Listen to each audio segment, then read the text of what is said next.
Hi, this is Roger, thanks for dropping by. Now this was my first ever air layer, and I want to have a look basically. I was told junipers can successfully air layer in 4 to 6 weeks, and then somebody else said 8 to 12 weeks, and somebody else said 6 to 8 weeks. Well, first thing, it doesn't need any water, that's good, and I don't actually see a mass of roots. No, well, the moss is still wet, I can tell by the colour, so that's good. The tree, the branch is still green in the main, although it is a bit discoloured, but it's not ready, so we will put the foil back on. The foil is to stop effectively the sun roasting the moss in the bag. So it's to reflect the sun away, that's all it's for. And it does the job quite well. Right, so that's not ready. Now we're going to have a look at another air layer I've done, but I obviously need to go and get the tree and bring it back in, so I'll be back. Okay, I've moved the camera back because I hadn't noticed basically, but this is 3 separate trees. The person I bought them off had planned on them fusing together and becoming a triple trunk, which I poo-pooed that and decided not to. But I took the risk of actually air layering the top of this tree because it's got some nice shape to it, it's got a lot of branches to choose from, and the top section of this tree can make a good bonsai in the future. So I've air layered it. There's a problem with that, I'll go to that in a minute. The other 2 were trunk chopped. Well, look at what's happened. Since this air layer went on, the trunk below the air layer has gone mad. Look at all this growth. Now the 2 that were trunk chopped have also pushed out a lot of growth. So there will be branches to choose a new leader from on the trunk chop. These will get repotted in the spring. And what I'm pleased about is the fact that where I chose to do the air layer, the number of shoots below it were a bit thin on the ground, and I was thinking, well, what am I going to make of what's left? Well, what's left has got choices now. So it looks like it could be a good tree. If this fails, I've lost the top of the tree. Right. Now the reason for looking at this air layer is I'm not expecting to see roots. That's not why we're looking at it. I haven't taken the foil off of this one since I did it. And the reason I want to look at this is when I made this air layer, I didn't have a decent plastic bag. Look at the size of it, it's tiny. And it needs a much bigger bag and a lot more moss. Because if the roots do start to grow, they've got nowhere to go. They've got nowhere to expand into. So I'm going to take the whole thing off and basically sort of replace it. Let's see if I can find the ends to the wire, of course.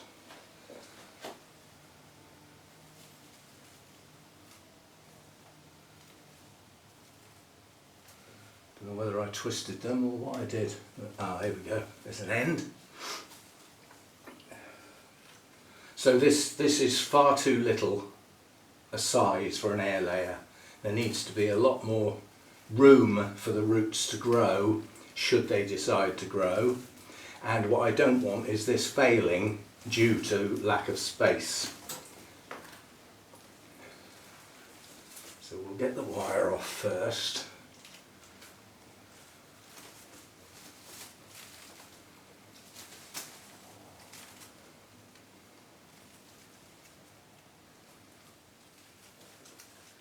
Right, so there we go, that's the wire out of the way, well, sort of out of the way, and now we've got this tiny little bag, and that's all I had at the time. I should have waited. I normally use freezer food bags, and I'd run out. Well, all I had to do was wait until my next shop, instead of being impatient. Right, so now the good thing is the moss has stayed there. I haven't actually disturbed it, which is what I wanted. So what I can do now is get a bigger plastic bag and some more moss and just make this a lot more. This moss is not dry, but it's not far off, so I think we've caught this in time. So I'll go and get what I need, and again, I'll be back. Okay, we've got a much bigger bag now, probably too big, but we'll work on it. This is the bit I've watched other people do it, and I thought, well, that looks easy. And then when you actually come to do it, it's not easy at all. Actually putting the bag on, if you know what I mean, and securing it. It always, I don't know, it just seems difficult to me. Well, first thing is it's far too tall, so we will shorten it down a bit. So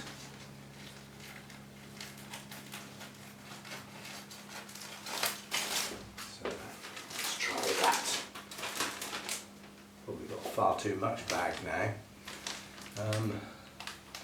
Yeah, see, I think this is the bit I don't get, is cutting along the bottom so far so that we can put the trunk into that bag and still have a section. So I'm just going to cut that twig off because it's annoying me, and that one, come to think of it. So a bit of pruning as well, bonus. So we've got to get this on in such a way that the moss can go inside it, but we can still get the moss in there. And I think it's more like that, so that we've got that secure.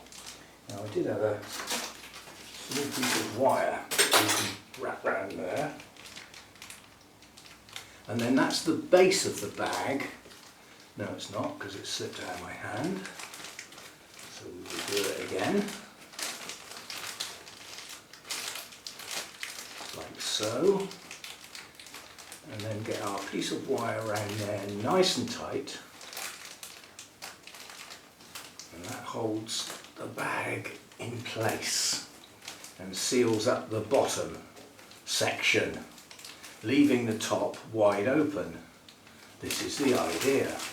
And then the idea is we fill that with moss and then wrap it round and secure it again.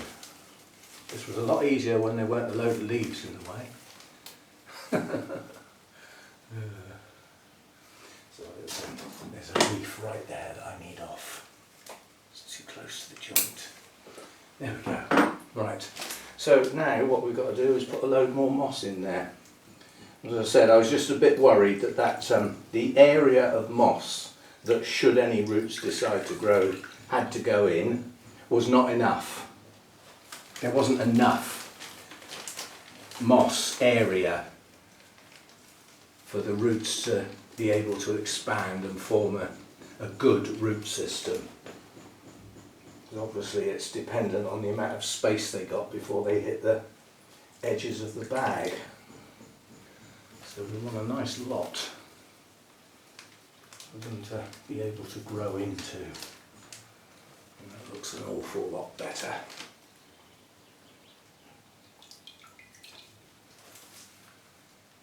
Right, now we're going to get the bag up round that and hold it all in place. As I said, this is the bit I have trouble with, is getting the bag to sort of seal the moss in. It's just, I'm sure it's nothing more than practice, but this is going a lot better and easier than the last one I did. I think we're sort of there now. That's a lot more moss, a lot more. It's a nice ball this time round. So now what we've got to do is get the wire on here to hold it all in place. So we'll just go round anywhere at the moment just to make a start. Just so that I can let go of the bag. That's really all I'm doing now. Right, so now what we can do is concentrate on where the wire goes. We don't need to take the wire down to the bottom of the bag. we've already done that. Yeah, so we can come round here.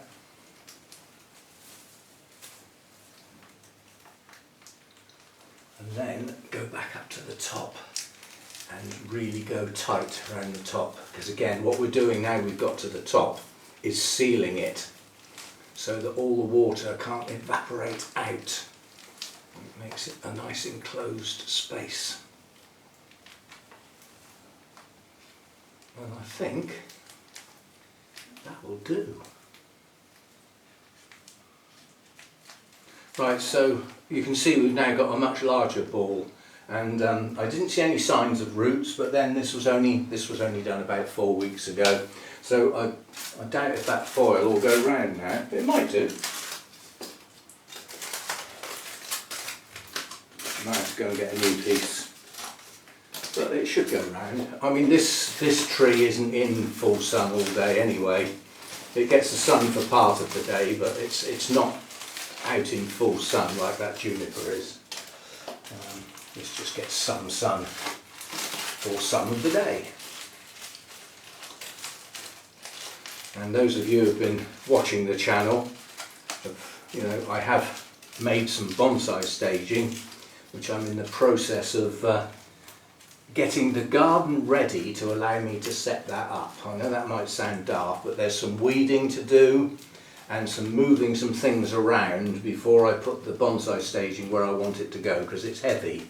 And once I place it, I don't want to have to keep taking it off again and moving it again. I just want it to be firmly in place. Right, that'll do. So you can't see it because it's off camera, but we have, well, let's get the camera off the tripod. You're about to be seasick, but it only lasts a minute. Just long enough for me to get my hand in the camera and turn the lens round, the screen round. So we have some very long extensions at the top here, very long. They're left. I'm not taking any growth off above this air layer, nothing. I want it all to grow. The idea being that it becomes the basis of thickening up the trunk from the air layer upwards. That's what will become my main Trident bonsai, I suspect. And then down here, next year, we will have 3 other Trident maples to work on. Now, the fact that this one has shot out all down the trunk, obviously I've got an air layer on it at the moment, but we might do a trunk chop on this one and reduce the height. Yeah? And bring it down to somewhere like one of these and make a new leader here. Because that's quite tall at the moment, whereas these have already had their trunk chops. And a branch was selected as the leader on both of those. But it's put on an awful lot of growth, since we last saw it. Right, so that's it then. So this was expanding the air layer because I didn't have a big enough bag to make the air layer when I first did it, but there was enough there to get it going. And there is no sign of roots yet, so it could fail. But having expanded the moss ball and made it a lot bigger without disturbing the existing moss, hopefully it will still be successful. The top of the tree is not dying, so it hasn't failed totally yet. We'll see how it goes. But anyway, potentially we've got 1, 2, 3, 4 Trident maples to be working on next year, providing the air layer works. Otherwise we'll only have 3. And we'll see how it goes. I love Trident maples, I always have. I just like the colour and texture of the bark. I like the fact that they thicken up quite quickly and put on an awful lot of growth. They're vigorous. They've got a lot going for them. So I'll enjoy working on these next year. Obviously, before bud burst, we will be repotting. And by then, the air layer should have been separated and potted up separately anyway. And I might not put that in a bonsai pot to start with. I might put it in a large flower pot to really establish a good root system. We shall see. That remains to be seen. We need to get some roots growing before we think about doing something with them. Anyway, a few bits on air layers. See you next time. Thanks for dropping by.